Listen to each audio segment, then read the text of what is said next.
Fala aí, pessoal, aqui é o Pascoal do Dragster Brasil. Estamos aqui novamente com os nossos vídeos e dessa vez a gente está comemorando o aniversário da empresa Fueltech, a empresa que revolucionou o mundo da arrancada. O mundo está completando nesse mês 15 anos de existência e a gente deu um pulinho na fábrica deles para mostrar como que é feito o desenvolvimento, o pessoal que trabalha lá. E também tem alguns depoimentos do Felipe, do Dragster Brasil, Marcão da Flash, Regis Racing. Foram pessoas que fizeram parte dessa história assim desde o comecinho. Então curtam a matéria aí e vida longa a Fueltech. Primeiramente eu conhecia o Anderson, né, e a injeção no autódromo de Curitiba, né. Eu estava fazendo 18 anos de idade, né. E eu lembro que eu estava atrás dos boxes, estava junto com o Pascoal, a gente estava fotografando numa etapa do Paranaense de arrancada. E ele chegou com uma malinha assim, e dentro dessa malinha ele tinha uma Race Pro 1F, ainda não era aí, né, ela não comandava ignição, e uma bateria lá para poder mostrar pra gente como que funcionava, né. E ele mostrou lá, o módulo tinha um design assim bem inovador pra época, né. E ele mostrou lá acerto de combustível, né, por pressão, por rotação, e até aí beleza, né. E aí ele mostrou também que o módulo tinha algumas correções lá por temperatura da água, temperatura de ar, várias coisinhas ali que eram inéditas pra época, né. E nessa hora eu pensei, pô, esse cara tá fazendo um negócio diferente aí do que a gente tem no mercado, né, arrisca dar certo. E deu bem certo, né. Depois disso, vários anos depois, né, eu comecei na arrancada com esse Chevette aqui. Na verdade andei com outros carros, né, mas valendo assim foi com esse. E o que foi legal assim é que o Anderson, mesmo com todo o crescimento da empresa, sempre continuou sendo uma pessoa extremamente acessível, né. Toda vez que eu tinha alguma dúvida, alguma coisa, ele sempre estava lá para me atender, telefone, tudo. Acesso à tecnologia, que você conseguia entender como é que funcionava, etc., foi com a Fueltech. A Afonso chegou no box lá em Curitiba, eu lembro que ele carregava uma bateriazinha para poder ligar um módulozinho e veio explicando. Entrou no box, explicou, até nesse dia estava eu e o Sandro no mesmo box, o Sandro da Sport System, e a gente falou para ele que ia colocar no carro. Ele, na época, achou bacana, você vê que foi notória a felicidade dele. Chegou um gaúcho lá do nada e o negocinho debaixo do braço. Só não instalou no dia porque não esperava isso, entendeu? Mas eu sempre fui aberto a desafios, a querer inovar, a querer melhorar. E ele sempre demonstrou confiança, sempre explicou e falou muito bem sobre o produto. Então a gente já teve confiança desde o início, né? Então, depois daquele dia próximo à prova, os carros nossos já estavam com Fueltech, entendeu? E eu falo para você que facilitou muito e vem facilitando a cada dia que passa, vem facilitando a vida do preparador, porque é um produto, principalmente para arrancada, que ele se preocupa muito, ele faz algo focado para isso. Diferente das outras injeções que tem mundialmente, o foco principal não é arrancada. Não é. Coisa que na Fueltech você vê que é o caminho inverso das outras, né? Exatamente, tanto é que ganhou o mercado drag racing americano porque Isso aí. é focado nisso. Tudo aquilo que a gente precisa, a gente de arrancada, já tem ali, sem precisar configurar nada, já tem um caminho para você fazer, né? Então, E se não tiver, ele faz. É isso aí. Ele faz, falou, antes, eu sei porque a gente é parceiro desde o início, entendeu?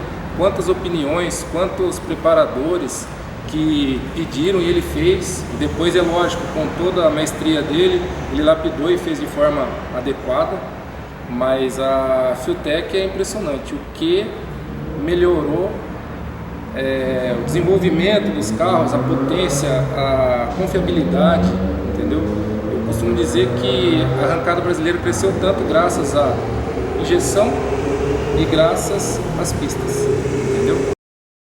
A Fueltech, assim como a Regis Racing, estão completando aí em 2018 15 anos de atividade aí. Faz quanto tempo que você conhece a Fueltech? Mesmos anos, foi na mesma situação, foi até muito engraçado. Em 2003, festival de novembro, na época de novembro de 2003, em Curitiba. Foi o primeiro evento, tinha 2 prateleiras, levei dentro de uma carretinha já estava determinado o nome da loja Regis Reis. E a gente já estava divulgando em alguns carros já com o nosso adesivo. E aonde que aconteceu, de repente estava em cima do balcão, chegou uma pessoa com uma mochilinha nas costas. Um galeguinho lá. Chegou um galeguinho e tal, daquele jeito dele. Chegou, olha, posso deixar aqui uns folders em cima da mesa aqui? Em cima do balcão? Eu falei, sim, pode deixar. O que seria isso? Eu também não conhecia muito, estava numa transformação. Não, eu tenho um módulo aqui que controla a ignição. O que seria da ignição? Conhece, mas é o módulo original. Fomos trocando papo, ele foi dando conhecimento, já deu uma pré-aula do que ele vendia, apresentou muito bem o produto, falou, olha, realmente sou uma loja nova que eu estou começando, eu também acabei de terminar a megatônica, estou constituindo isso aqui, já tem alguns carros de rua, estou vindo, posso deixar, se você precisar você me liga. Começou dessa maneira. Quando ele concluiu o evento, deixei ele em cima, tudo que ele me falou, eu repetia para os clientes novamente. Até há um certo tempo atrás a gente recapitulou isso aí junto, nós sentados, conversando. Falei, você lembra isso aí, Anderson? Ele falou, puxa, eu lembro daquela vez, mas não recordava de você. Né, dessa maneira, olha, eu estava naquela barraca e tal, isso, eu lembro que eu entreguei folder para todo mundo. Então foi um negócio bacana de troca de informação e um intercâmbio em todos esses anos, sendo parceiro da Fulltech. Desde que a gente iniciou com a Fulltech, a gente não entrou com mais nenhuma marca concorrente com a linha da Fulltech. Então são 15 anos também de praticamente de parceria junto com a Fulltech. E aí, Christian? Explica pra gente aí, mostra como é que é a Fulltech aí, quanto tempo vocês estão aqui nesse prédio aqui? Bom, primeiro, prazer em receber a Dragster Brasil aqui, Pascoal, obrigado pela visita. A gente iniciou aqui em 2013, tá? A Fulltech antes era numa outra localidade aqui em Porto Alegre, nós estamos em Porto Alegre, Rio Grande do Sul. E a gente veio para cá em 2013 porque é um espaço maior, tem mais possibilidades para expandir. A gente achou que nunca ia ocupar tudo e hoje está ficando pequeno já, né? Graças a Deus a gente conseguiu expandir bastante. Então vamos dar uma volta para conhecer um pouquinho lá. A gente está na recepção aqui, que quando o pessoal chega aqui na Fulltech, essa recepção. Ainda nós estamos aqui, nós estamos em clima de ida para um evento, então tem algumas coisas que ficam aqui mais para teste, para a gente poder levar para um evento. A gente tem o simulador, a recepção. Então essa aqui é o primeiro, eu tenho duas salas de reunião aqui, se o pessoal precisar de alguma coisa inicial a gente já atende aqui, mas essa seria a primeira vista da Fulltech, seria aqui. Beleza, vamos embora. Vamos lá? Vamos. Eu preciso do crachá que o meu deixei lá em cima. Obrigado. Mas aqui é o setor de compras, onde nesse setor a gente divide muito assim, eles fazem planejamento do que vai ser os insumos do produto e eles executam a compra. Eles executam não só a compra de insumos e matéria-prima para nós, mas também o consumo da própria fábrica, né? O que a fábrica vai precisar em termos de... Boa tarde, tudo bem? O Thiago que é o responsável pelo PCP, ele que faz o planejamento, ele tem umas planilhas muito bem elaboradas em Excel, é o Mr. Excel aqui da empresa, e ele que, como ele conhece há muito tempo, acho que hoje tem um dos funcionários mais antigos, né, Thiago? Hoje é o mais antigo. Quantos anos? 12 anos. 12 anos, ele é o funcionário mais antigo, e ele foi coordenador da produção. E aí, por ter essa habilidade e por estar cursando engenharia, ele resolveu partir mais para essa parte de planejamento. Certo. Então, o Thiago hoje, o foco dele é planejar e aí a gente tem reuniões com o comercial, onde a gente vai executar um plano de vendas e aí, em cima desse plano de venda, de uma expectativa, que é feito o plano de compras. Bom, a parte de produção, a gente tem... Nossa produção é bem verticalizada, a gente faz boa parte do processo justamente para garantir qualidade, para garantir inclusive a repetibilidade do nosso produto, porque quando tu trabalha com um equipamento eletrônico, principalmente eletrônico voltado para performance, tu tem que garantir que esse equipamento ele vai ter a repetibilidade ou a garantia de executar aquele trabalho da melhor maneira possível. Parte disso é feito pelo software e parte disso é feito pelo próprio hardware, né? Então o hardware ele é todo feito aqui em termos, a única coisa que a gente não faz internamente é a fabricação da placa. A gente tem placas aí de 4, 5, 6, até 8 layers, são 8 camadas, Essas placas não são feitas aqui, elas são terceirizadas, mas tudo é layout nosso, nós mesmos desenvolvemos as placas, mandamos, elas são terceirizadas. Essa placa, ela pode ver que aquela máquina ali é a máquina que vai posicionar os componentes, depois nós vamos chegar próximo dela ali. Essa máquina que é a Pick and Place, ela vai posicionar cada um dos componentes, ela tem um alinhamento a laser e um alinhamento a câmera, e essa máquina aqui, que é a printer, ela aplicou já a solda para poder o componente ser fixado. Então, aplica a solda em pasta aqui, sai desse equipamento a placa com a solda aplicada e o componente vai ser fixado pela Pick and Place. Uma vez que saiu dessa máquina, ele vai para aquela máquina lá que é um forno. Aquele forno é um forno que ele tem uma temperatura controlada e ele precisa que essa temperatura seja controlada, porque senão o componente pode diminuir a vida útil dele. Então a gente tem que ter um controle absoluto das temperaturas e da atmosfera daquele forno, para que a gente consiga garantir no final do processo a soldagem o mais próxima e perfeita, sem nenhum tipo de dano gerado ao componente eletrônico. Se a gente imprimir uma temperatura muito alta ou uma curva de temperatura muito agressiva, a gente pode diminuir a vida útil do componente.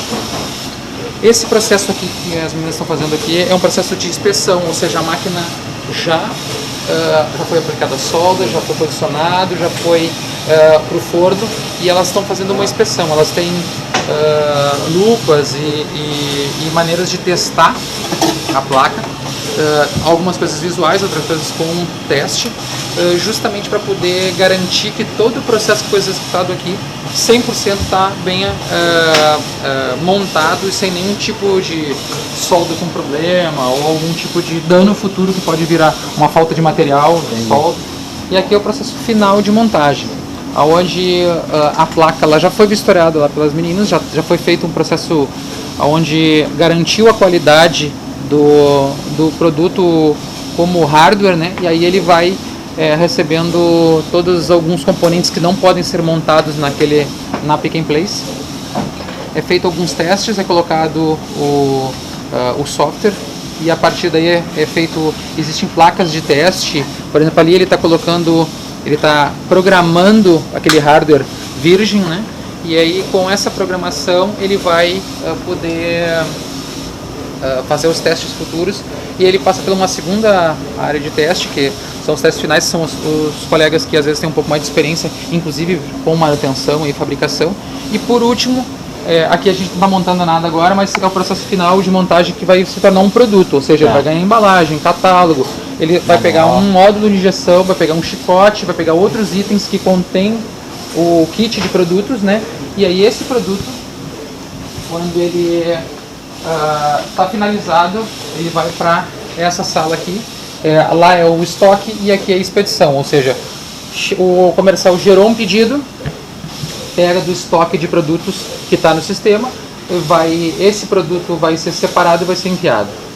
E aqui nesse outro lado aqui a gente tem um estoque de insumos, que não deixa de ser que todas as máquinas elas necessitam de placa, elas necessitam de componentes, elas necessitam de solda, todos os insumos voltados à produção estão localizados dentro dessa sala aqui. Sim. Então aqui a gente tem estoque de insumo e aqui estoque de produto pronto. Tá. E o processo produtivo aqui.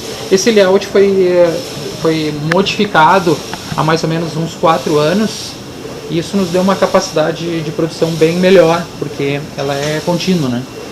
Diferente do que a gente tinha antes, que parte do processo era feito no segundo andar. Hoje não, a gente consegue tudo no mesmo piso e numa linha realmente de produção, ter um processo muito mais eficaz no mesmo espaço de tempo. E com agilidade. Com mais agilidade, com certeza. E aqui o estoque de produtos prontos. Então, tudo que agora inclusive a gente vai passar por uma modificação.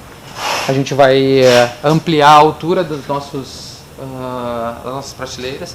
Mas isso aqui é o estoque de produto pronto. Aqui, ó, pode ver, ali a gente tem wideband meter nano, a gente tem FT250, FT300, tem vários produtos e cada um está alocado na sua prateleira. Eles têm uma localização no sistema para facilitar o manuseio, inclusive a montagem dos kits. Aqui tem o FT600, por exemplo. Aqui produtos já específicos. Então, tem parte do pedido separado lá e alguma coisa separada aqui dentro do próprio estoque. Perfeito. Bom, aqui a gente está no setor comercial. E aí, pessoal, E- beleza? Então, o Luiz Couto, aqui fica a minha mesa, o Guilherme, o Bruno, o Rafa. Nós temos uma colega que está de férias agora, que é a Amanda. Então aqui é o setor comercial e aqui é a parte de desenvolvimento de material didático e material para os treinamentos e também a parte de informação para a Feltec, onde edita vídeos, imagens, Entendi. parte do material voltado para a mídia social.